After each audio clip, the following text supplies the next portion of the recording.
¿Comenzamos, chicos?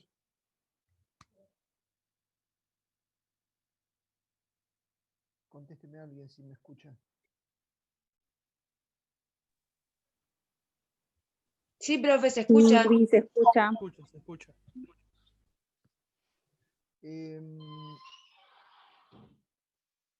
Tengo la esperanza de que dure más de 40 minutos el permiso de Zoom, pero si no llegara a durar ese tiempo y todavía nos queda algo por hacer, de dar de clase, nos volvemos a conectar en el mismo link. Es decir, cerramos y nos volvemos a conectar. ¿Sí? Bueno, hoy nos toca ver estado de resultados. No sé si pudieron ver en la plataforma que ya está el cronograma de clases. Incluso están las fechas en los que vamos a tomar los parciales. Parcial, recuperatorio, está todo ahí. Vamos a tratar de respetar esas fechas. La metodología se las vamos a ir explicando a medida que vayamos desarrollando las clases. Y les decía, ahí en el cronograma aparece las distintas fichas de clase que vamos a ir viendo en cada uno de los encuentros, que serán, si Dios quiere, semanales, y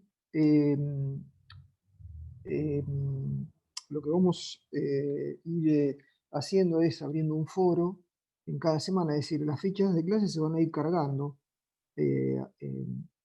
semanalmente en la plataforma. Creo que ya las chicas de práctica habilitaron un área de la plataforma que es solamente para pergamino, es decir, estaba habilitada, lo que faltaba era acreditar a los alumnos, aunque ustedes igual podían entrar. Como les dije en la primera clase, ustedes pueden también ver el material que se carga en Junín. Así que indistintamente los chicos de Junín pueden ver el material que se carga acá en Pergamino. Sé que ya tuvieron el primer encuentro con las profesoras de práctica, y bueno, nos vamos a ir, haciendo las correcciones que hagan falta para hacer lo más provechoso posible los encuentros. ¿No? ¿Se está escuchando bien lo que digo? Sí, profe. Bueno, bárbaro. Hoy nos toca ver el estado de resultados. La clase anterior habíamos analizado un poco todo lo referido a normas contables. Hacemos un pequeño repaso de introducción. No sé si se alcanza a ver la filmina que estoy pasando. Sí, Luis. Bueno, bárbaro. La materia esta, repito, como lo dije en la primera clase, está enfocada en esta parte del proceso contable, que es la exposición. Es concretamente el armado del balance, ¿no? Y cuando hablamos de balance lo hacemos de manera genérica porque el balance está formado por un montón de información que está presentada en cuadros.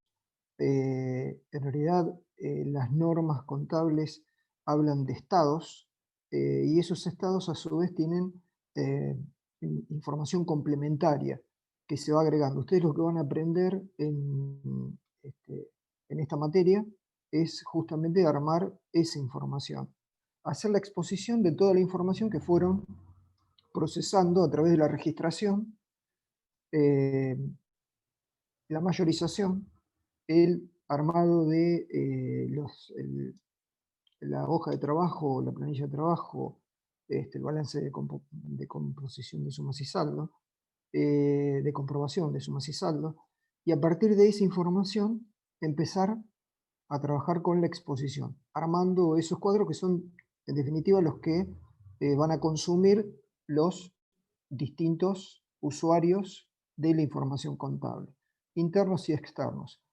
En el caso de los internos, ellos en muchos casos tienen la posibilidad de contar con más información o otro tipo de información un poco más detallada que los usuarios externos. Los usuarios externos van a tener que conformarse con la información que se expone en los estados contables. Por eso, los estados contables, el balance en sí está armado de una manera y expuesto de una forma en donde aquellos que nos hemos preparado para interpretar y leer esa información, lo entendemos. Alguien que no está en la materia, alguien que no conoce de contabilidad, directamente ve que hay cuadros con nombres de cosas, caja y banco, inversiones, puede llegar a imaginarse de qué se trata, pero en realidad no lo sabe interpretar. ¿eh? Eh, entonces, bueno, esos cuadros, esos estados están armados de tal manera que aquellos que nos hemos preparado para analizarlo, y ustedes ahora en esta materia, y después, bueno, con el ejercicio de la profesión, uno va tomando una gimnasia que el hecho de preparar esta información también le permite leerla, digamos, saber leerla. En el caso de los usuarios externos, alguien que quiere invertir, algún acreedor que nos quiere financiar, nos quiere vender mercadería o prestar dinero, y quiere saber si tenemos la posibilidad o si existe la posibilidad de pagarlo, de devolverle ese dinero, entonces nos va a pedir la información de los balances. Generalmente los bancos, entre otra información, lo que piden es tráigame los balances de los 3 últimos años. ¿eh? Y es esta la información que se le entrega, esta que estamos aprendiendo a preparar. Autoridades gubernamentales, especialmente la FIP. La FIP, que es la encargada de controlar el pago de los impuestos, tiene también posibilidad de auditar con mayor profundidad lo que está expuesto en los balances. Pero bueno, para eso tiene que seguir todo un procedimiento que está arreglado legalmente para solicitar mayor información de la que se expone en los balances, y además exige la presentación de una información extra que se la llama declaración jurada, en donde también se expone y se detalla cierta información que para ellos es de interés porque sobre eso se pagan los impuestos. Los clientes, puede ser que clientes soliciten, eh, los grandes clientes soliciten la información de los balances, y en algunos casos los sindicatos es en el menor de los casos, pero bueno, difícil que la empresa se los facilite, ¿no? Las empresas que cotizan sus acciones, es decir, parte de su capital cotiza en la Bolsa de Comercio, tienen la obligación de hacer estas presentaciones de manera trimestral. Ustedes saben que el balance es un balance anual, de ejercicio anual. Las empresas que cotizan en bolsa deben obligatoriamente, por normas de la Comisión Nacional de Valores, hacer la presentación de manera trimestral, y esos balances son públicos. Yo creo que no he intentado, pero creo que deben estar en internet subidos, y uno puede analizar los balances de las empresas, porque a lo mejor en algún momento se puede transformar en un inversor, comprar acciones de esas empresas. Está bueno ver cómo están preparados, ¿no? En el armado de esos balances se debe, o de esa información, en la preparación de esa información, se debe cumplir, como dijimos en la primera clase, con normas legales que están fundamentalmente en la Ley General de Sociedades. El Código Civil y Comercial de la Nación hace más que nada referencia a la forma de llevar los libros, cómo hacerlo, cuáles son los libros obligatorios donde se debe registrar la información que ustedes aprendieron a hacer en Contabilidad 1, los asientos contables. Y yo agregué acá la ley de ejercicio profesional. ¿Y por qué me interesó agregar esto de la ley de ejercicio profesional? Porque el ejercicio de la profesión está reglado por ley en nuestro país, es jurisdiccional. Digamos, los contadores públicos es una profesión que está colegiada. Contadores públicos, licenciado en Administración de Empresas, licenciado en Economía y actuarios, forman todos parte de la rama de las ciencias económicas. Hay colegios de profesionales en ciencia económica, pero hay consejos profesionales. Nosotros, para ejercer la profesión, nos debemos matricular por ley en los consejos profesionales. Si es la provincia de Buenos Aires, será en La Plata; si es en la capital, en Cava, será en el Consejo de Cava. Como es jurisdiccional, yo para ejercer la profesión en cada jurisdicción me tengo que matricular. Si lo quiero hacer en Santa Fe, me voy a tener que matricular en Santa Fe.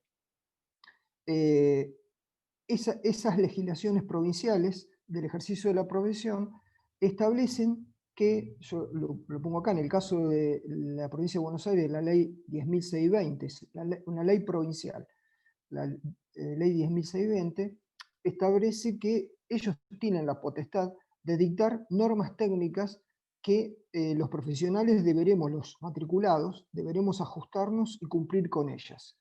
Esas normas técnicas que dictan versan sobre distintos temas, ¿no?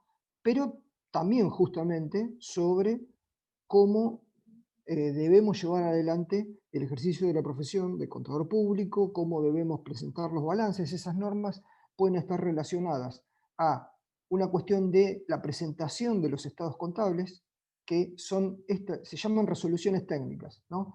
Esas resoluciones técnicas que en realidad están emitidas por una federación, la Federación Argentina de Consejos Profesionales en Ciencias Económicas. La federación es una entidad de un rango mayor que agrupa a todos los consejos profesionales. Las 24 jurisdicciones del país tienen sus delegados que forman parte de esa federación. En esa federación, que tiene organismos de estudio, nacen estas resoluciones que luego son puestas en vigencia por cada jurisdicción.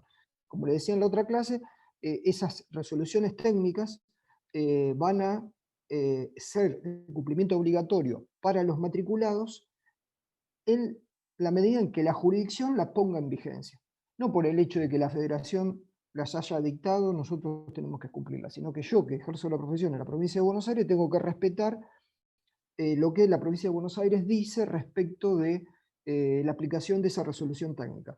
A veces se empiezan a aplicar en una jurisdicción, en la provincia de Buenos Aires, antes que en otra provincia, o a veces se aplican de manera distinta, digamos, hay una serie de dispensas, se llama, entonces para determinados entes se aplican en una determinada fecha, bueno, eso en cierta forma complejiza el ejercicio de la profesión, porque si yo estoy cerrando un balance de una empresa que tiene domicilio en Capital Federal, voy a tener que estar matriculado en Capital Federal para poder firmar ese balance y respetar las normas que establece el Consejo Profesional de Capital Federal.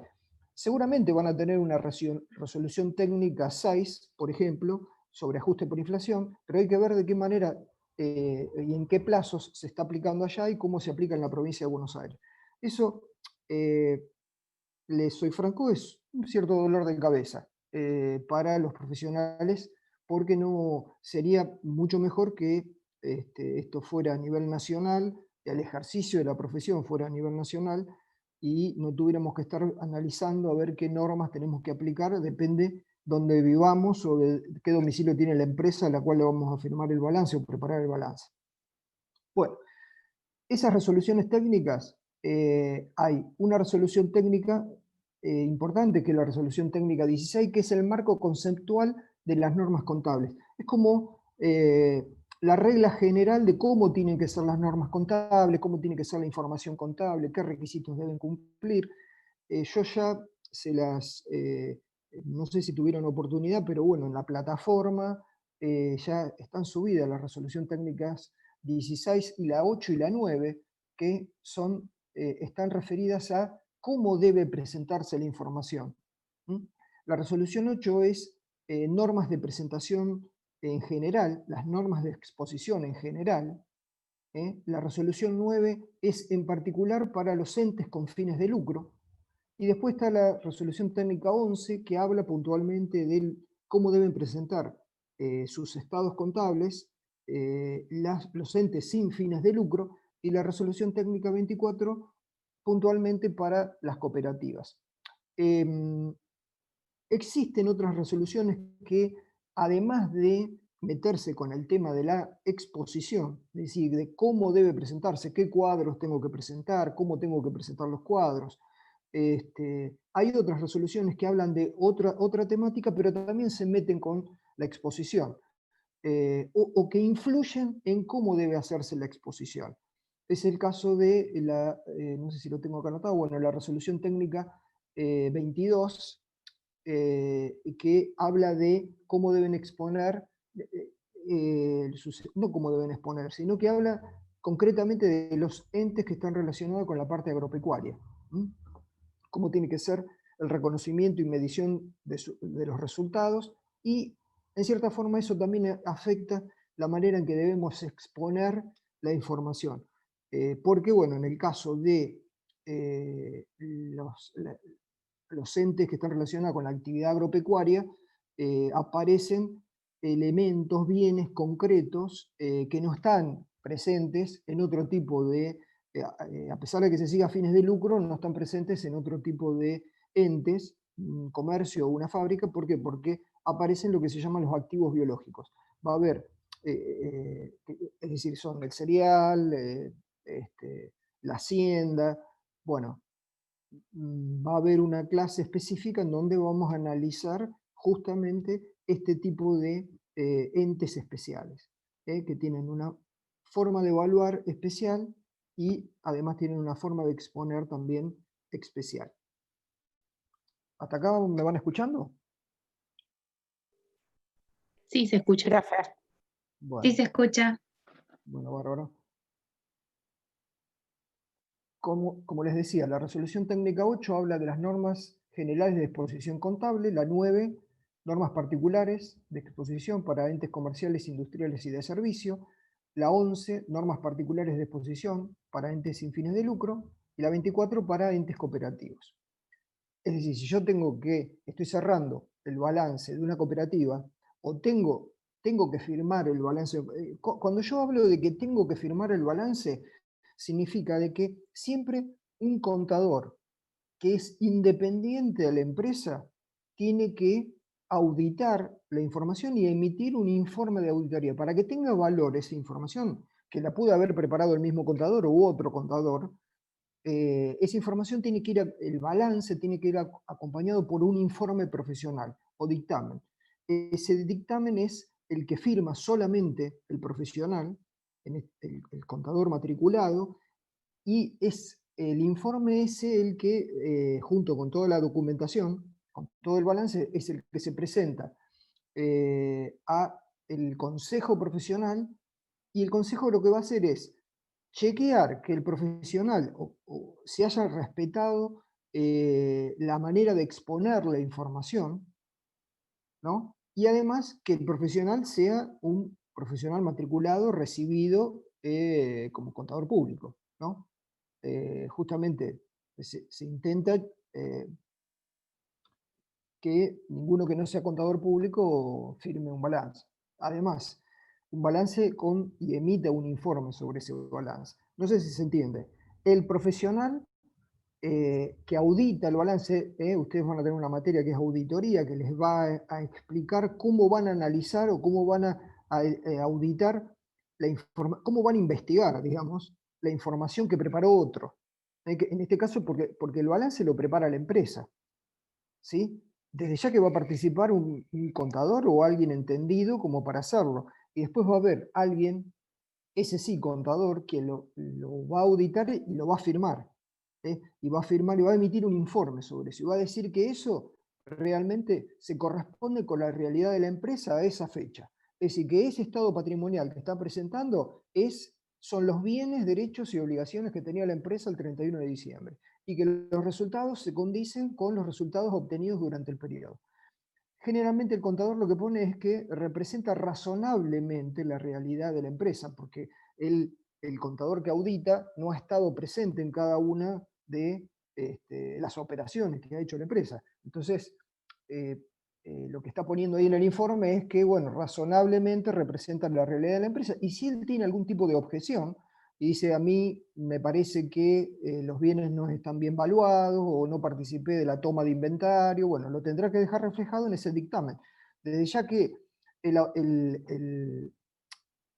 externo que solicita el balance va a chequear que ese balance esté auditado por un contador y va a leer el informe, y le va a dar un valor un valor muy importante a lo que dice el informe. ¿Por qué? Porque el contador que emite ese informe y firma ese informe es corresponsable de todo lo que está poniendo ahí, de todo lo que se pone. Y si está diciendo que la empresa durante ese año ganó millones de pesos y por eso el banco le va a prestar dinero, porque tiene una buena situación patrimonial, una buena situación financiera, y lo firmó un contador, el contador es responsable de eso.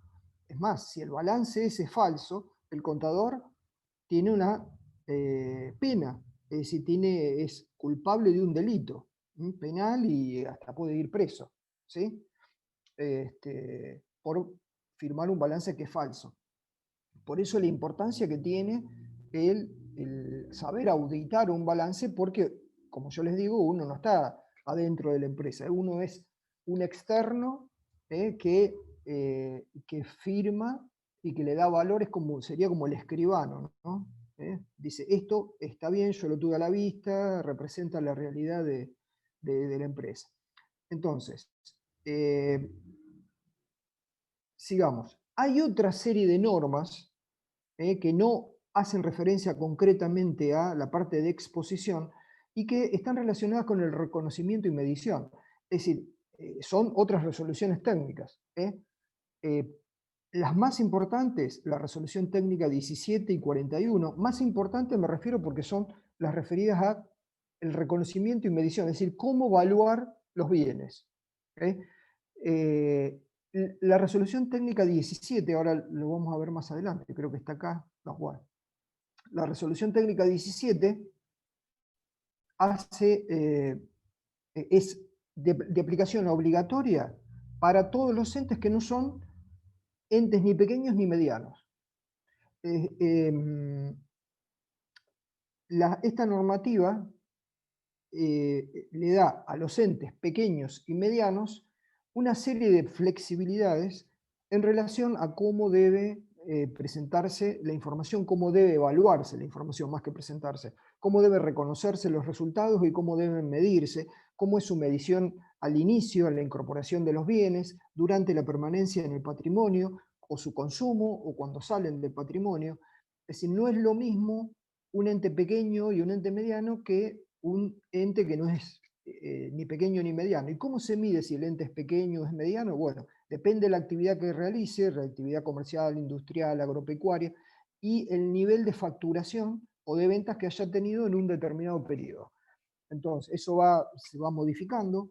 Y en el caso de los entes pequeños y medianos, la aplicación de la normativa que establece las resoluciones 41 y la resolución 42, que después la vamos a ver o quizás la hayan visto en Conta 2, es de aplicación optativa. Generalmente los entes pequeños y medianos aplican las resoluciones técnicas para los entes pequeños y medianos y no se meten en las normativas de la resolución técnica 17, que es mucho más compleja, en donde requiere que, bueno, por ejemplo, al momento de incorporación de un bien, se desagreguen los componentes financieros explícitos y los implícitos también, que ya lo hemos visto en evaluación en Conta 1, no sé en Conta 2 porque no la doy, pero supongo que algo habrán visto. Generalmente en Conta 2 ustedes se enfocan en esto, en la resolución técnica 6, que es la del ajuste por inflación. Es la que permite que los balances se presenten a moneda homogénea de una determinada fecha, aplicando el mecanismo ese de actualizar los rubros no monetarios. Es una forma de determinar si se perdió, digamos, primero llevar los bienes, tener los bienes a moneda homogénea de una determinada fecha y determinar si ese efecto que tuvo la inflación sobre los resultados fue una ganancia o una pérdida. Bueno, en el caso de los entes pequeños hay ciertas cuestiones que no hay que aplicar. Sí se aplica el ajuste por inflación, digamos, sí hay que hacer el ajuste por inflación. Se nos permite, en cierta forma, no cumplir con otros requisitos que son un poco de mayor carga administrativa y quizás los entes pequeños no tengan la estructura administrativa como ni el tiempo ni la cantidad de gente que sí puede tener una empresa grande para ir armando la información de manera mucho más detallada, ¿no? Entonces les decía, resoluciones importantes 17 y 41, porque esas resoluciones nos hablan de cómo debemos y cuándo reconocer los resultados y cómo hacer la medición, cómo evaluarlos.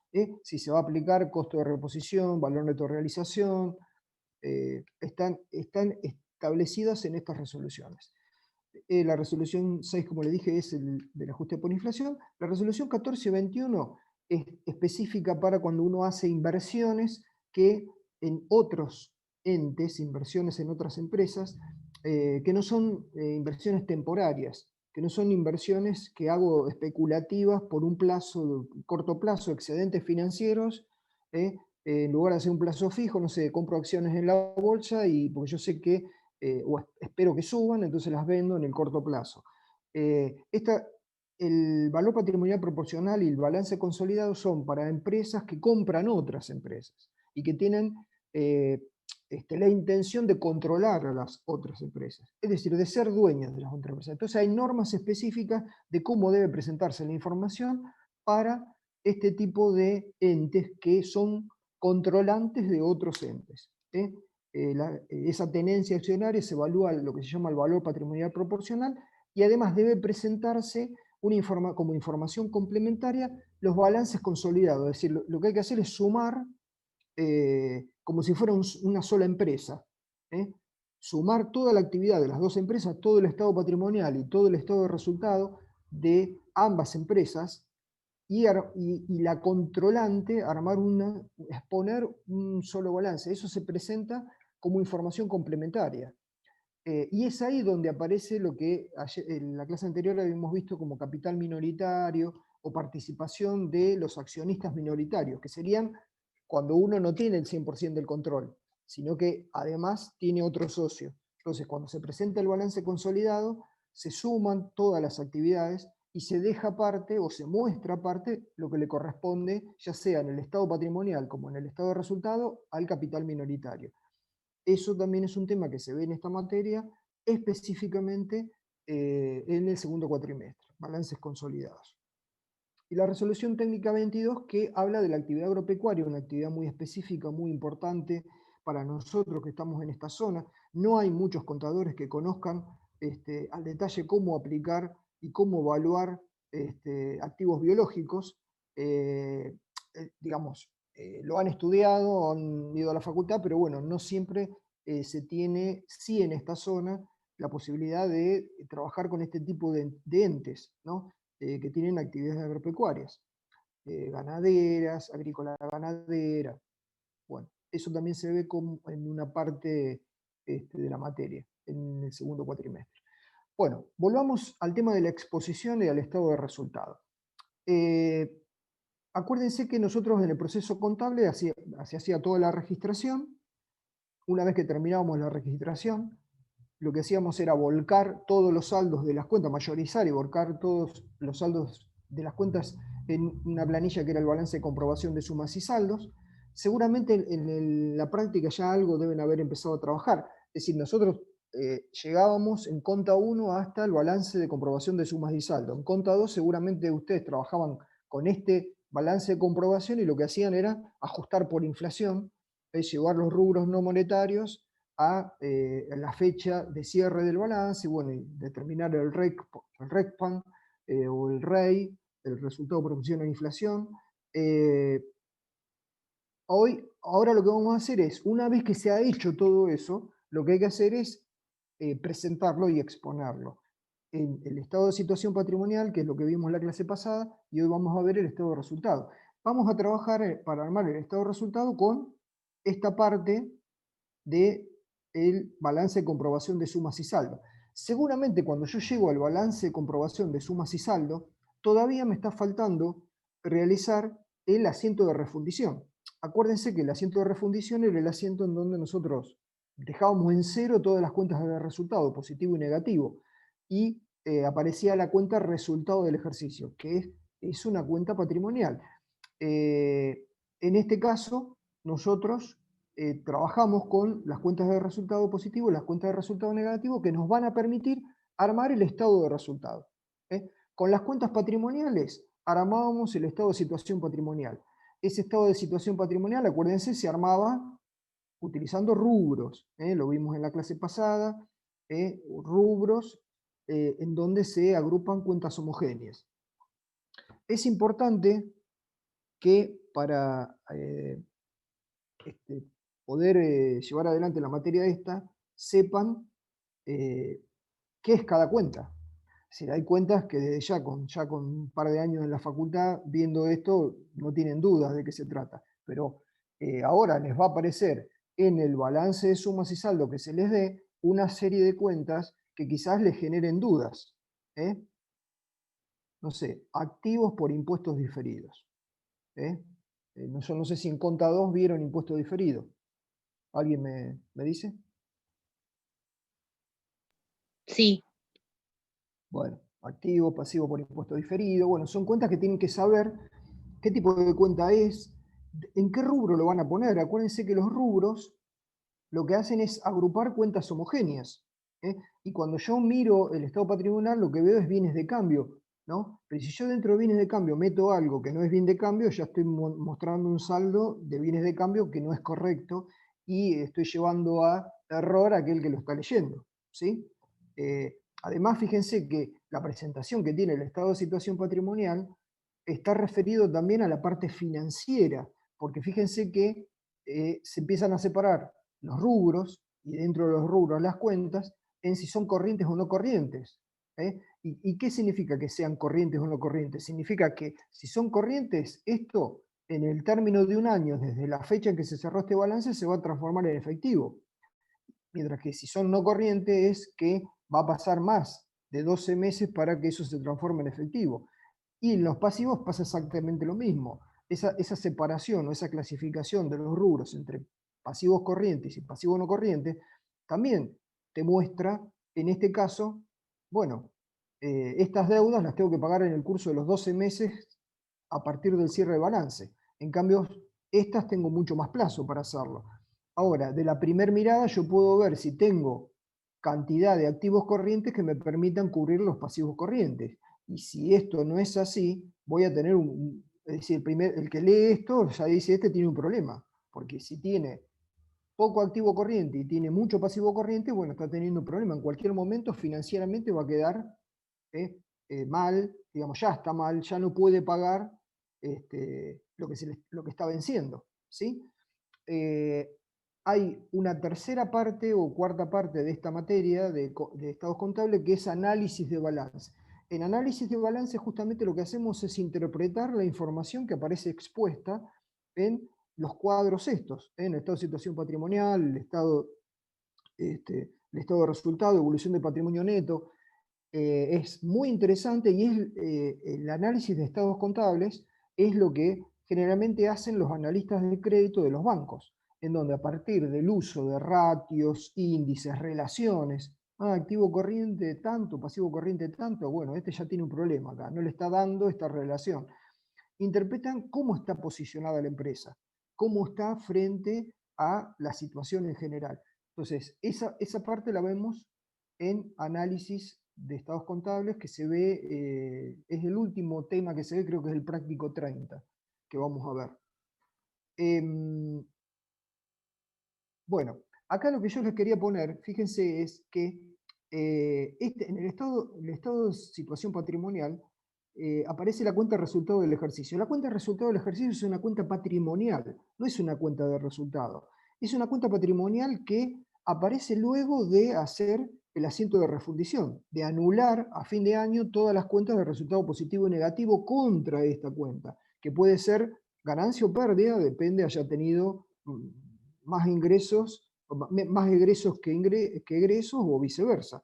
Pero es una cuenta patrimonial, la cuenta de resultado del ejercicio. Yo tranquilamente podría llevar adelante un balance, una registración sin usar cuentas de resultado, ya que sería una aberración, ¿no? Pero lo podría hacer. ¿Por qué? Porque cada vez que tengo una variación variación modificativa, en lugar de usar una cuenta de resultado, uso la cuenta de resultado del ejercicio. Entonces, si vendo, En lugar de usar la cuenta venta, usaría, no sé, caja, resultado del ejercicio. Y en lugar de costo de venta, resultado del ejercicio a mercadería. Y si tengo un gasto, en lugar de poner el gasto, resultado del ejercicio a caja.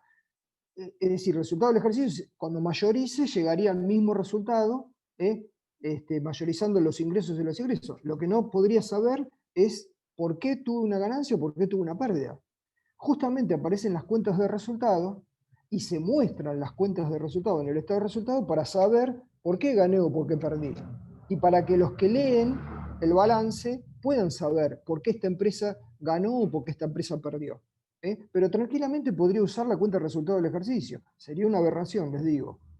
Iría contra todas las normas contables.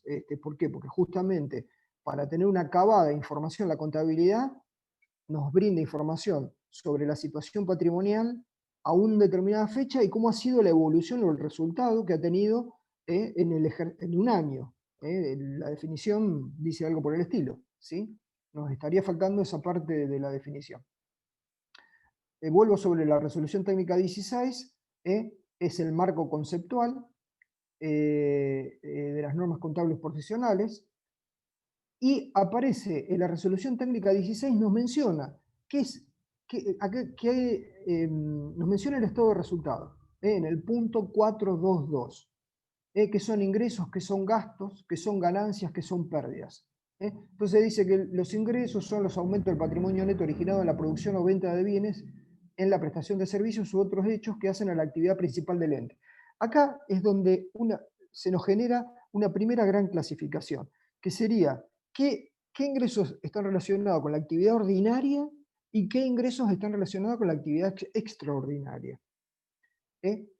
Todo lo ordinario está relacionado con el ejercicio del objeto social de la empresa, que podrá ser operativo o no operativo, es decir, podrá ser de venta si me dedico a vender, será de los servicios si me dedico a prestar servicios, o podrá ser no operativo porque a lo mejor en algún momento, no sé, tuve un excedente financiero e hice una inversión y gané intereses, ¿no? Entonces, en ese caso, bueno, podré decir esto es no operativo, lo muestro como un resultado no operativo, pero está dentro de los resultados ordinarios. Distinto es si se me prendió fuego la empresa y perdí cosas, me robaron o gané la lotería, que sería un resultado extraordinario y lo tendría que mostrar de manera separada. Entonces, en este caso hace la diferenciación entre lo que es un ingreso, un gasto, una ganancia y una pérdida. Entonces, nos dice que los ingresos están relacionados con la actividad principal del ente, de servicio, prestación de servicio o venta de bienes. En cambio, los gastos están relacionados con esos ingresos. En cambio, las ganancias, dice, son los aumentos del patrimonio neto que se originan en operaciones secundarias o accesorias o en otras transacciones, hechos o circunstancias que afectan al ente. Por ejemplo, puede ser una ganancia no ordinaria, ordinaria no operativa, como puede ser un interés ganado por un plazo fijo o el resultado por la tenencia de acciones, que no tienen nada que ver con la actividad de venta que tenga de mercaderías. Y lo mismo las pérdidas. Bueno, esta clasificación, léanla, ya la vimos en conta 1, seguro en conta 2 también, y seguimos para no detenernos. También nos hace mención al impuesto de las ganancias. Cuando nosotros presentamos el estado de resultado, en el estado de resultado mostramos los resultados antes de pagar impuestos y luego de, está mal decir pagar impuestos, antes de devengar el impuesto, porque puede ser que seguramente el impuesto lo voy a pagar más adelante. Lo aplico en este ejercicio y lo pago más adelante. Entonces, antes del impuesto a las ganancias. Y la participación de accionistas no controlantes en el resultado de las empresas controladas. Esto era lo que yo les decía, estamos hablando del estado de resultado. En el estado de resultado aparece también mencionado cuál es la participación en los balances consolidados. Cuando consolidamos un estado de resultado en donde decimos, bueno, esto le corresponde al capital minoritario. Bueno, normas de exposición, otra vez todas, la 11, la 8, la 24. Y acá ahora vamos a la RT8, que era, acuérdense, la RT8 es normas generales de exposición contable. También hace mención a los estados básicos, situación patrimonial, de resultado, evolución del patrimonio neto, estado de flujo de efectivo, estamos acá en el estado de resultado, acá están mencionados nuevamente. Vuelvo a mostrarles que el estado de resultado lo vamos a trabajar con esta parte del balance de comprobación de sumas y saldo, todo lo que hemos anotado como cuentas de resultado positivo y lo que hemos anotado y mayorizado como cuentas de resultados negativos. Bueno, acá habla de estados complementarios, es cuando armamos información consolidada. Otra vez aparece acá la resolución técnica 21 y la 14, que era la de valor patrimonial proporcional y consolidación de estado, que eso lo pasamos porque lo vamos a ver cuando veamos consolidación. Y acá también la RT8 nos hace mención a que la información contable, ya sea del estado patrimonial como del estado de resultado, incluso de los otros estados, porque acuérdense, son 4 estados de resultado, patrimonial de resultado, de estado de evolución de patrimonio neto y de flujo de efectivo, se presentan de manera comparativa. ¿Qué significa comparativa? Tengo que poner al lado los saldos que tenía el año anterior. Se compara, se muestra lo del año anterior con los del año actual. Se presenta la información comparativa en 2 columnas. Ahora lo vamos a ver en el ejemplo. La RT9, normas particulares. En este caso para exposición de entes comerciales, industriales y de servicios.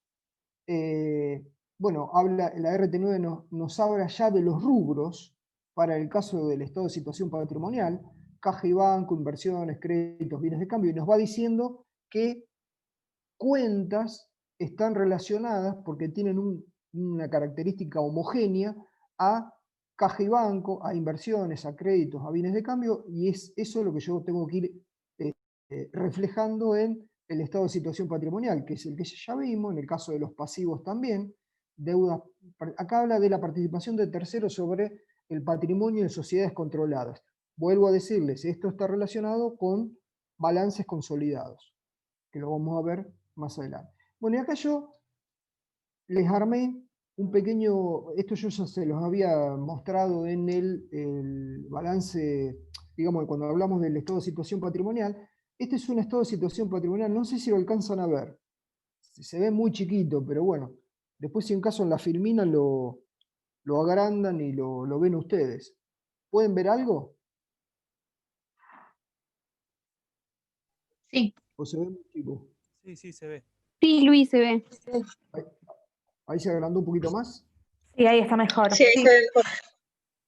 Bueno, fíjense, este es un estado de situación patrimonial real de una empresa real de un balance que cerré yo, que está presentado en la provincia de Buenos Aires cumpliendo con la RT8, la RT9, la RT, en este caso es una empresa mediana, entonces no aplicamos RT17 para la medición y reconocimiento, sino que aplicamos la RT42, porque las RT son 41 y 42, están referidas a entes pequeños y medianos. 41 para entes pequeños, 42, la 42 incorpora a la 41 entes medianos. Y nos dice cómo tenemos que medir, cómo tenemos que reconocer los activos. Bueno, esto está armado de esa forma. Esto fue los rubros en el año al 31 de enero del 2017. Y estos son los rubros al 31 de enero del 2018. En el caso del patrimonio neto se muestra el activo, se muestra el pasivo. En el caso del patrimonio neto se muestra un importe nada más, que seguramente surge de la diferencia entre activo y pasivo, ¿no? La diferencia entre el total del activo y el total del pasivo es el patrimonio neto, ¿no? En este caso es 3.637.000 pesos. Este importe está desagregado en este cuadro, en el estado de evolución del patrimonio neto, ¿no? Fíjense que esta cantidad, es esa cantidad que yo mostraba acá, 3 millones, es esta que está acá. En donde aparece cómo era el patrimonio al inicio, qué variaciones tuvo el patrimonio, en este caso una distribución de utilidad de 60.000 pesos y un resultado del ejercicio de 810.000 pesos. Se llegó a este patrimonio neto. Que este patrimonio neto está formado por el total del capital, que es este, las reservas, es decir, el estado de evolución del patrimonio neto, que es la próxima clase, está dividido en 2 grandes grupos, que son el aporte de los propietarios y los resultados acumulados. que los resultados pueden ser el resultado del ejercicio o los resultados de ejercicios anteriores que no se han distribuido. En esos dos grandes grupos. Este es el total del capital, estas son la reserva legal, estos son los resultados acumulados. Y el total del patrimonio neto. Bueno, fíjense, ahora aparece el estado de resultado. El estado de resultado se muestra comparativo con el del año anterior. ¿Y cómo está formado el estado de resultado? Este importe que está acá es el resultado final, el resultado del ejercicio, 810.000 pesos, que es el que se expuso en el estado de evolución de patrimonio neto, acá. Si fíjense que todos estos cuadros están atados. Es decir, de un cuadro sale información de otro cuadro. Ya que si acá me diera otro importe, no me diera 810.000, esto estaría mal, digamos. Hay algo que no balancea acá, que no está bien. ¿Sí?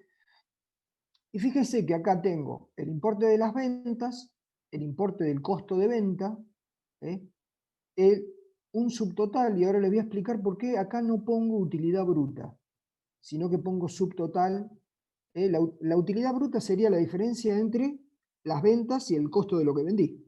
En este caso no se pone utilidad bruta porque, como yo les decía, que no estuve aplicando las disposiciones de la resolución técnica 17, sino que estuve usando la de la 42, la resolución técnica 42, en donde a esta empresa se le perdonaba tener que hacer determinado de segregación de componentes financieros, valuar las mercaderías de determinada manera. Entonces, como penitencia no te dejan poner utilidad bruta, sino que directamente se pone un subtotal, se restan los gastos, se llega a otro subtotal que es la utilidad bruta menos los gastos, se agrega se le resta el impuesto a las ganancias, ¿sí? Se resta el impuesto a las ganancias y se llega a la utilidad neta. Por lo que estoy viendo, en este balance todavía no se aplicaba el ajuste por inflación de la resolución técnica 6. ¿Por qué no se aplicaba? Porque el ajuste por inflación, si bien la resolución técnica 6 estuvo siempre, en un determinado momento se dejó de aplicar. Es decir, estaba prohibido mostrar información indexada o ajustada por inflación, y se trabajaba todo con valores históricos, con lo cual los balances en realidad, esto era todo moneda heterogénea, con lo cual no estaba todo distorsionado, pero bueno, se trabajaba de esa manera, incluso se pagaba impuestos en función de un resultado heterogéneo. Pero bueno, era por norma legal que no se podía hacer el ajuste por inflación. Entonces, según la RT9, la estructura y contenido, el Estado mostrará sucesivamente, el estado de resultado, ¿no? Los resultados de las operaciones que continúan, es decir, primero se hace una gran diferenciación, según la resolución técnica 9. Hay resultados de operaciones que continúan y los resultados de operaciones discontinuas. ¿Esto por qué? Porque si yo tuve un resultado de una operación que, digamos, me dediqué a trabajar con un rubro de la actividad que se discontinúa, o por ejemplo prestaba servicio y vendía bienes, y de repente dejé de prestar servicio, bueno, en ese caso tengo que separar en el estado de resultado y mostrar cuál fue la actividad que dejé que se discontinuó, que es el último año que se aplica. Entonces lo muestro por separado. Lo único que tengo que hacer es mostrar por separado cuántos fueron mis ingresos. En este caso sería ingresos por servicios tanto, costo por servicio tanto, separado de lo que es ingreso por venta de bienes y costo por venta de bienes. Lo muestro por separado, lo establece la resolución técnica 19 en función de cómo tiene que ser la estructura, cómo es la estructura del estado de resultado. Se separan los resultados ordinarios de los extraordinarios. Acá no ha habido resultados extraordinarios, son todos ordinarios. Y si hubiera habido algún resultado no operativo, es decir, ordinario no operativo, dentro de los ordinarios no operativos, como hubo acá, fíjense que acá dice otros ingresos tanto. En el año 2017 hubo un resultado no operativo. ¿Qué fue este resultado? se vendió un bien de uso. Se vendió un camión. Entonces, fíjense que la venta de un bien de uso no forma parte de las operaciones es algo ordinario, pero no es una empresa que no vende camiones. No me acuerdo si un rodado. Hola, ¿me escuchan? Se entrecorta, Sí. Luis. ¿Se entrecortó? Se te cortó hace un cachito, pero ya está, se escucha bien ahora. Ah, bueno. Listo. Fíjense cómo, ¿ahí me escuchan? Fíjense cómo es la estructura Sí, que sí. establece Sí, se la escucha bien. resolución técnica 9. Resultados ordinarios. Bueno, acá están las ventas netas de bienes o los ingresos por servicios, si yo me dedico a prestar servicios, el costo de los bienes vendidos o de los servicios prestados, el costo, ahora les voy a decir de dónde sale el costo, de dónde saco el costo, pero sale de la fórmula de existencia inicial de mercadería, más compra, menos existencia final, el resultado bruto de las ventas, es decir, la diferencia entre las ventas y los costos, resultado bruto sobre venta o sobre los servicios, el resultado de la producción agropecuaria, en este caso si se tratara de una actividad agropecuaria que está más especificado, mejor especificado en la resolución técnica 22, tendría que mostrarlo por separado. Resultado por la evaluación de los bienes a su valor neto de realización. Acuérdense que hay ciertos bienes que yo puedo evaluar y debo hacerlo al valor neto de realización, que era el valor que tiene el bien si yo lo comercializo hoy menos los gastos de esa venta, y que generalmente se da o se permite evaluar bienes que yo tengo en mi patrimonio que son de fácil venta, que no tengo que hacer esfuerzo de venta. Por ejemplo, no sé, tengo un cereal, tengo algo que tengo que levantar el teléfono y venderlo al precio de mercado que tiene hoy. Son mercados transparentes, hay cotización de ese bien. Entonces, eso yo lo tendría que mostrar por separado. Después los gastos, separados en gasto de comercialización, de administración, otros gastos. Puede haber gastos de financiación también. Esto yo lo que tengo que hacer es separar los gastos. Yo tengo que tener la contabilidad con las cuentas separadas. Por ejemplo, tener una cuenta de sueldos para los empleados que trabajan en la administración, donde voy a contabilizar todos los sueldos de los empleados administrativos como gasto. Y una para los empleados que trabajan en el local de ventas, de comercialización. Y así sucesivamente. Y los gastos de librería los tendré que separar. Bueno, los gastos impositivos, por ejemplo, si pago el impuesto a los ingresos brutos, lo tendré que tener dentro de gastos de comercialización. Resultado de inversiones en entes relacionados, esto es cuando presento el balance consolidado. Bueno, también en este caso depreciación de llave de negocio, lo muestro por separado. Resultado financiero y por tenencia. Esto es el RECPAN, es cuando aplico el ajuste por inflación. Es decir, si yo acá hubiera aplicado el ajuste por inflación, tendría que tener un rubro, en la próxima clase le voy a sacar una foto a otro balance, donde aparece RECPAN, y el importe, sumando o restando. Depende cómo haya sido el resultado por exposición a inflación. Otros ingresos y egresos, para el caso de los no operativos, impuesto a las ganancias, que voy a restar, y bueno, la participación minoritaria sobre los resultados, es lo que yo les decía hoy cuando se presenta este cuadro como consolidado, junto con el balance de la controlada. Pero esto se presenta como información complementaria, no dentro de estos cuadros.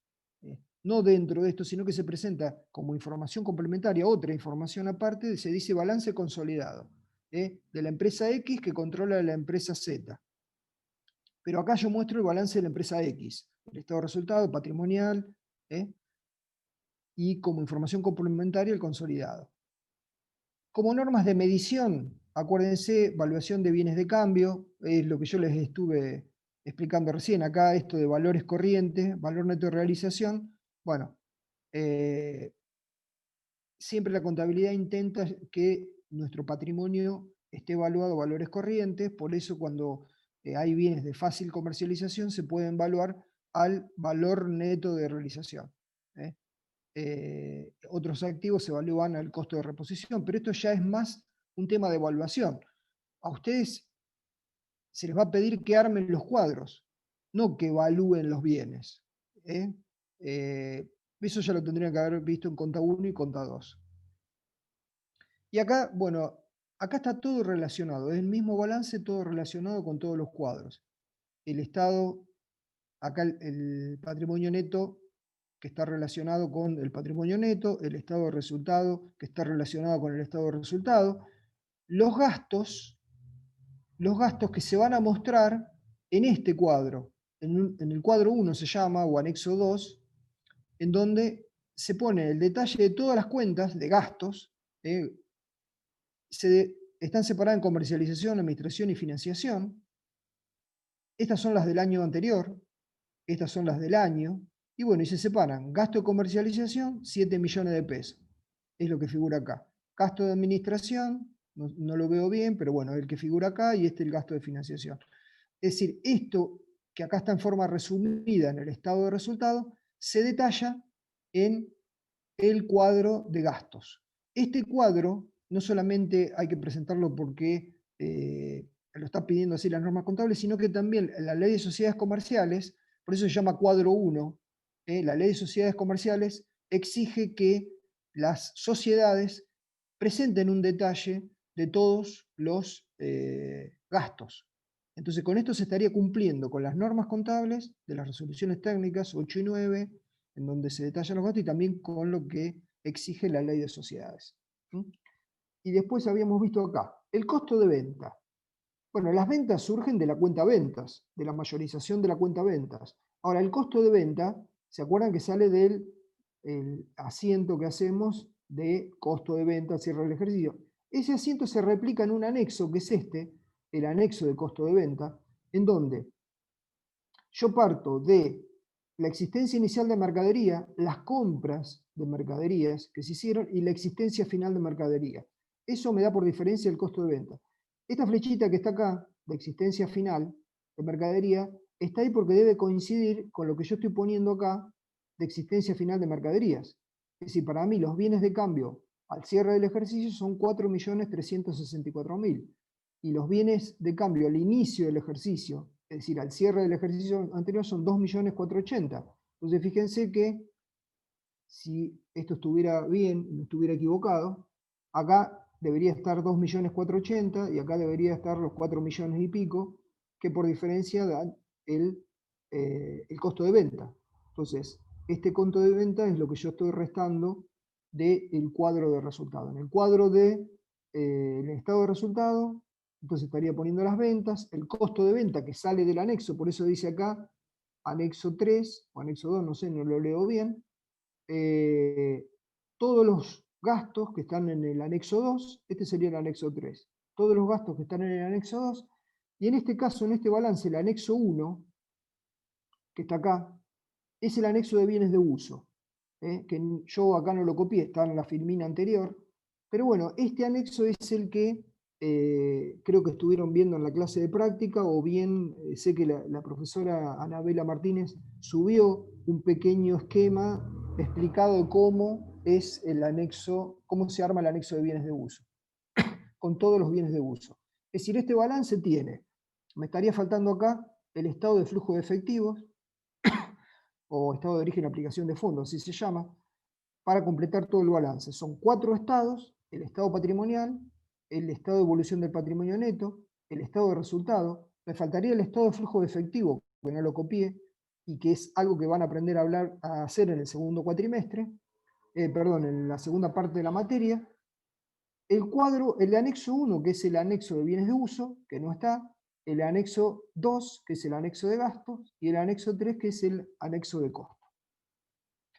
Bueno, esto es un pequeño ejemplo de la vida real, de cómo está armado un estado de resultado de una empresa en la provincia de Buenos Aires, cumpliendo las normas de las resoluciones técnicas de exposición y las normas que específicamente el Consejo Profesional de Ciencias Económicas de la provincia de Buenos Aires nos está pidiendo para cuando presentamos información.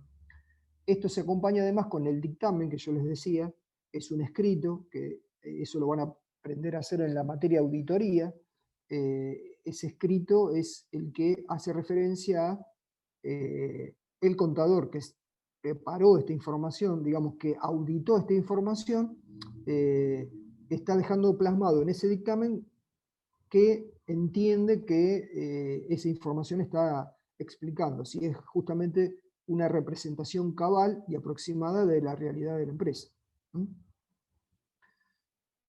Bueno, acá terminamos. ¿Alguien me quiere hacer alguna pregunta? Bueno, acá les hacía un resumen de las RT 1741, que son las de justamente remedición de reconocimiento y medición, la del 17 normas generales y la del 41-42 para entes pequeños y medianos. Antes de que apareciera la 41 y la 42, la RT 17 tenía un anexo que era para las pequeñas empresas, que se aplicaba para pequeñas empresas. Luego ese anexo desapareció y aparecieron estas dos resoluciones. Bueno, ¿alguien me quiere hacer alguna pregunta? Si no, dejamos acá. No, profe.